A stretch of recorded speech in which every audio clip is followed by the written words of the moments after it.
Good morning. This is Chanthal Whites, and we're talking this morning about the Single Woman series.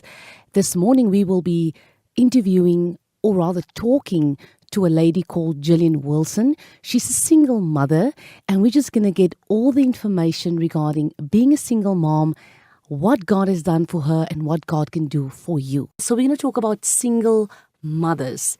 We're going to talk to single mothers this afternoon, and we're just going to climb into Jullian's life and get all the information as a Christian woman, how to juggle around being a single mom, being a single working mom, and just raising your child in the fears of God. So we're going to start off this morning with Jullian. First of all, welcome to the Single Woman series.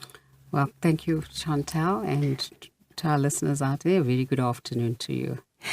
Today we would like to know, first of all, this is a question that ladies doesn't want to be asked, but I'm going to ask this because there is so many women that we need to reach with this message. So the first question I would like to ask you as into our discussion, how old are you? Let's just start there.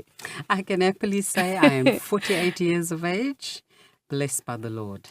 Wow, you don't look a day over 21. You look beautiful. Thank you so much. And your daughter, how old is she? My daughter's just turned 16. Lovely young lady of 16. Awesome stuff. Firstly, singleness. How did you become single as a mother? Chantal's singleness in my life came about in a way that I least expected. 16 years ago, I was a happily married lady with a career, with a fantastic husband, with bought our home for about 2 years before his death, and life was good. And suddenly, in a twinkling of an eye, I was found to be pregnant. 2 weeks we went to our gynae and confirmed the pregnancy, and 2 weeks later, my husband was killed tragically in a car accident. And from then on, that was the singleness of my life. And God is so good, because when I look back, I see the plan that God had for me and the plans that He still has for me, because I know that everything happened according to His will. In that accident, my late husband, was the only sober person at that scene who was ready to go home. The other occupants in the accident were all under the influence, and I don't know where they are today. But what I do have assurance is that my husband's resting peacefully in the Lord for the signs and the symptoms that followed prior to him passing on. And my daughter is now 16 years of age, and she has a lot of attributes of her dad, and beautifully gifted like him in music, in her personality, in her person, in that she has a lot of her father's attributes: loving people, being kind, caring for others, has a big heart and a big presence wherever she goes. And I thank God for those attributes, because daily I'm reminded of the goodness of God. And from then on, it's been just a journey of myself, my daughter, and God before us, and His favor and His grace upon our lives. Tell me, during the years, especially when she was born, I'm sure it was a very difficult time for you as a young mother. You know, your husband passed away. Here, a little baby girl is born. I'm sure that you had all the support of your family. Oh, yes. But still, there's that I won't say emptiness, because God is there, but there's that void of your husband. How did you cope as a single mother? One of the things that I can thank God for is that both my husband and I worship the Lord. We were born again, and I was surrounded by a fantastic family of my family as well as my church at the time. And because he was the praise and worship leader in our church, I had awesome support as well from the church. He was a policeman, and the South African Police Force also gave me tremendous support, together with their social workers and the chaplains of the police force. That was awesome in the way they helped me with everything, with the funeral arrangements, the process of the funeral, together with my pastor at that time and the fellowship that we belonged to, and the many, many wonderful colleagues and friends and community that we came from. And I thank God for that. And many a days there was this void, there was this darkness that you cannot explain, and many, many questions at the time. Why now? Why this? Why that? And it took, everything just went from one step to the other, including a court case and all kinds of things. And I thank God that for a praying mother. I thank God for a supportive church community together with the pastor and his wife who were there for me 24/7. And the many people that God daily brought across my life, my colleagues at work, my many people that I came across who just invested in my life and supported us, and school teachers and all kinds of people that came in along the way and made the journey bearable. You know, it's not the time of the funeral that you need people. It's the days and the weeks thereafter where you need someone to just phone you and say, how are you doing that day? Where you need somebody to say, hey, I'm thinking of you. And now with great technology, you can get an SMS, an email from wherever. That time it was just the telephone, the odd letter, the landline, the odd message or greeting you would come across. And that made a huge difference. But most of all, it was my faith in God. Because, yes, you have anger. You go through all the motions of losing a loved one. You have the despair. You have the bargaining. You have whatever. But at the end of the day, it was that barrier that I had to break, that, Lord, you are in control of my life. And yes, I sunk into a stage of depression unknowingly, not realizing I was so depressed. But I thank God for placing the right people there, as in the ladies group at church. There were people to encourage me, older women that encouraged me, friends that realized the agony of what it was to be a single mom that could encourage me, neighbors. And so as time went, things just became a little easier and a little easier. And most of all, God just showed up at every possible in his provision for me as a single mom. It was amazing. My child lacked nothing.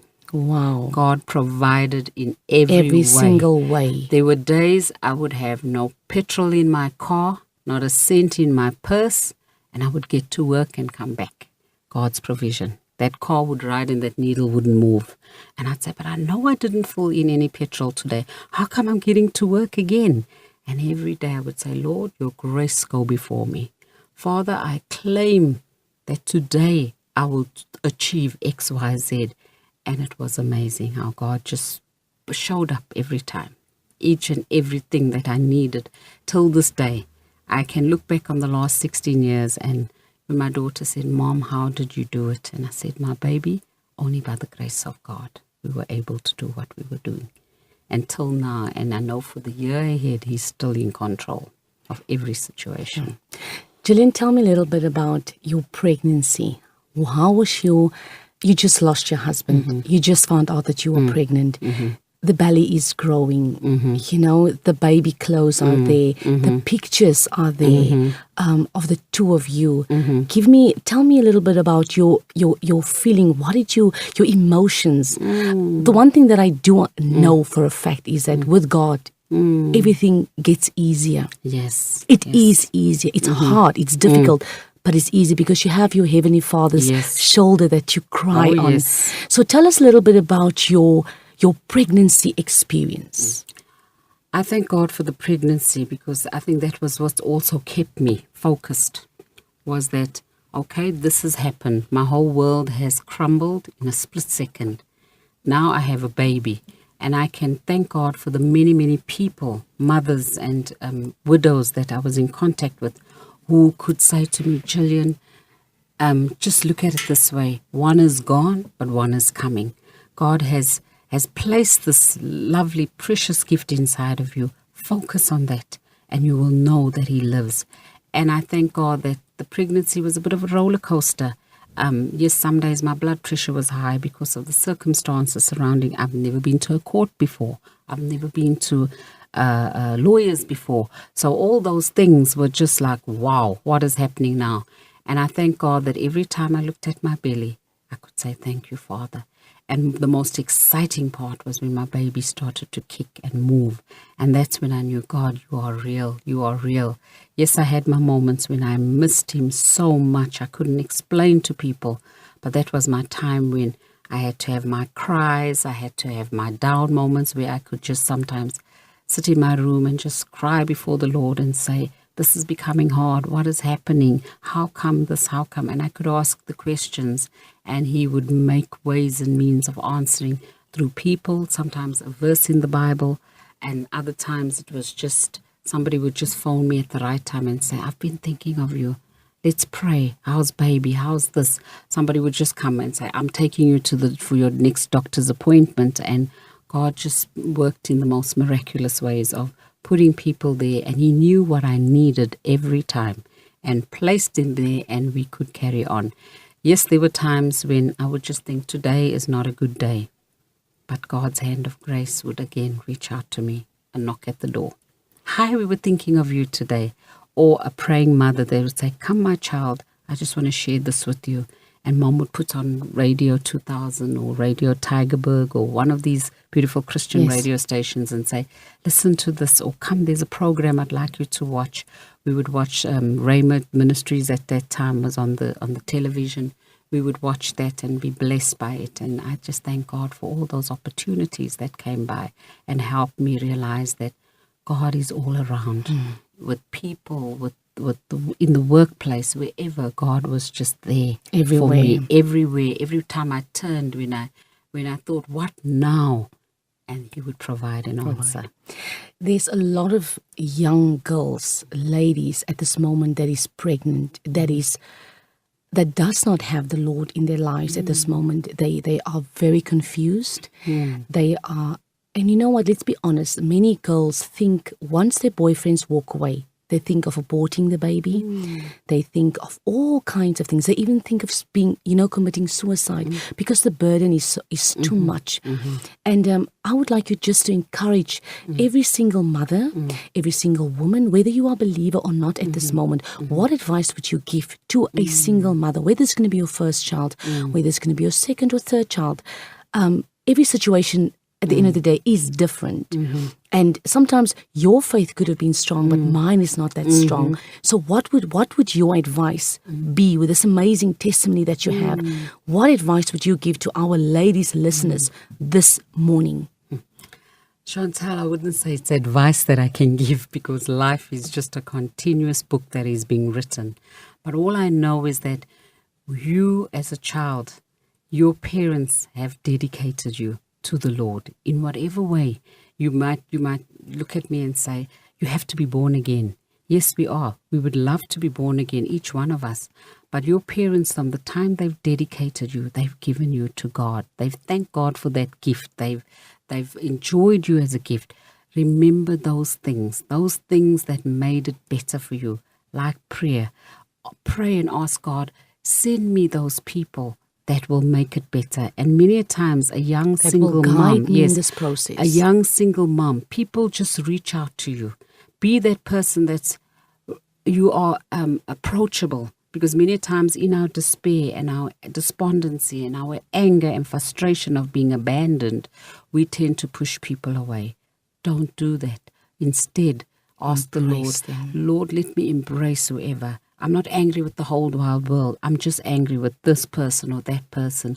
Let me see the other good people around. And I constantly looked for the good in everybody that was coming my way, because I realized that, you know what, nobody wants somebody around them who's gloom and looking like they carry Table Mountain on their shoulders every day. Everybody was looking for that somebody that they could approach and reach out to. And I thank God that my attitude was more important than anything else. I looked at my attitude and I said, if I want to overcome this, I've got to get up, stand up, shake myself off and move on. Because if I don't move on, my child's going to be affected. My everything is going to be in the past. And our lives shouldn't be lived in the past. We should live for the future. We should look forward to it. Yes, you might think my dream has ended, but there are still those. Look deep inside of you. Those dreams are still there. Reach deep inside of you and bring out those dreams, and you will see God embracing you and surrounding you with the people that will make it happen. And that was also a praying mom made a huge difference in my life, because at times when I didn't know what was happening, Mama would say, I'm praying for you, my child. And I thank God for Christian mothers. Their prayers never go unanswered. And I thank God for Amen. that. Every mother that came into my life and that is part of my life till this day is a praying mother, and I thank God for them. Well, every single lady that's listening to us today, we just want to encourage you. It ain't over until God say that it's Amen. over. Amen. And God is aware of every child that's in a mother's womb today. Yes. The Bible says in Psalms 139 that his eye sees everywhere. Oh, yes. Is in the deepest part of the seas, is in the darkest holes. He sees in the womb. He is, the Bible also says that he knows your name and he has given you a name. Oh, so yes. do not Amen. abort. Don't be discouraged. Don't get depressed because God is on your side. And the Bible declares, if God is then for us, who can be against us? So that is today's Single Woman series. Every single woman that is a single mother, be encouraged.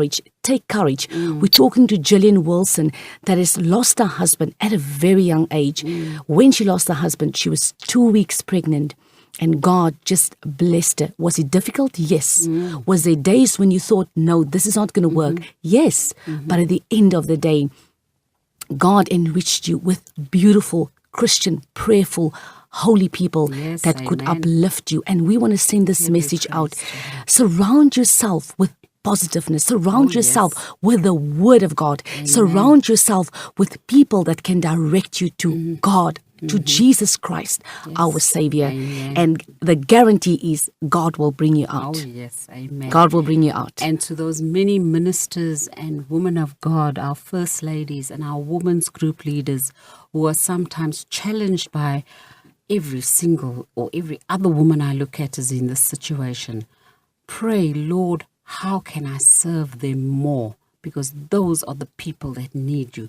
Church is a place for the brokenhearted, Amen. A place for the despondent and the downtrodden, and that is the place when God has placed you there to serve them. You do it with passion, and that was what kept me going, was the passion of the pastor, his wife, the ladies of the church, the other Christians that I know, and the fellowship that I could have, their passion to reach out to those that were downtrodden. And I thank God for them, because they truly, many of them, I don't want to mention them by name, but they know who they are. If they are listening to this program today, you know what you've sown in my life and the life of my daughter.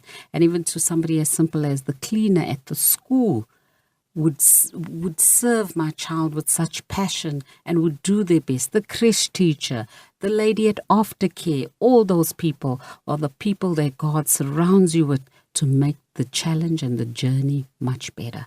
And I thank God for them. Every praise belongs to Him. Thank you. That was Jullian Wilson.